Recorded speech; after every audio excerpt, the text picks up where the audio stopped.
La maman d'une fillette de 5 ans m'écrit et elle me dit que sa petite fille de 5 ans s'est fait, je ne peux pas dire le mot sinon on va me bloquer, s'est fait mener par deux petits garçons de son école dans les toilettes. Parce que lorsqu'elle a découvert, ils ont fait les investigations, ça s'est passé déjà à 2 reprises. Elle me demande qu'est-ce qu'elle doit faire. Mais sérieusement, ça c'est une histoire grave parce que la société n'est plus aussi safe comme avant. Non seulement ce sont les hommes qui le font à leurs enfants. On peut dire, ok, on peut leur donner tous les noms. Mais les petits enfants de cet âge-là le font à leurs camarades. C'est compliqué. Ça veut dire que l'éducation ici doit être renforcée à tout niveau, que ce soit chez les garçons, que ce soit chez les femmes. Je reviens à l'histoire de la dame. Qu'est-ce que moi je pourrais donner comme conseil? Je pourrais te dire d'aller porter plainte. Parce que ce qu'il y a lieu de faire, porter plainte contre l'école et non contre les parents de cet enfant, de ces enfants. Porter plainte contre l'école et ils vont choisir de faire répondre les parents de ces enfants. Naturellement, l'idée des plaintes est bien parce que ça va donner une sensation de satisfaction.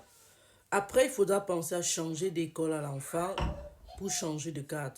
Mais plus important pour moi, qui vous donne les conseils dans la prévention, c'est de comprendre l'état psychologique de l'enfant. C'est-à-dire que, qu'est-ce que cet enfant-là pense de ce qui s'est passé? Que l'enfant puisse vous expliquer comment ça s'est passé. Et ceci ne peut que se faire entre la mère et sa fille. On n'a pas besoin de calme, on n'a pas besoin de bruit, on n'a pas besoin d'autre chose. La maman doit amener sa fille dans un endroit qu'elle aime, parler avec elle, lui demander ce qui s'est passé, ce qu'elle pense, essayer de comprendre ce qui se passe dans sa tête en ce moment-là. Excusez-moi des bruits en fond, ce sont les enfants. Donc, essayer de comprendre ce qui se passe dans la tête de cet enfant, comment elle a vécu la chose, pour évaluer le niveau de traumatisme. Si l'enfant est tellement traumatisé et que la maman pense qu'elle ne peut pas tirer assez d'informations, que le papa essaye, mais dans un espace assez calme, calmement.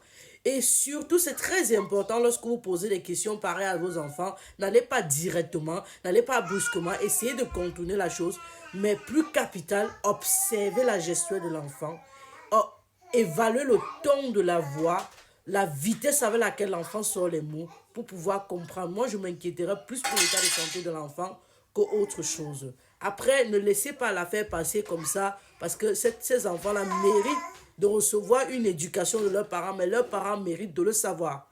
On ne laisse pas ça passer parce qu'on veut une société meilleure, on est d'accord. Donc, je suis désolée, maman, et je te dis bravo parce que tu as pu quand même déceler aussitôt. Bravo pour les efforts que tu consentis. Bravo. Bravo, bravo, bravo. Tu as tout mon soutien. Continue ainsi.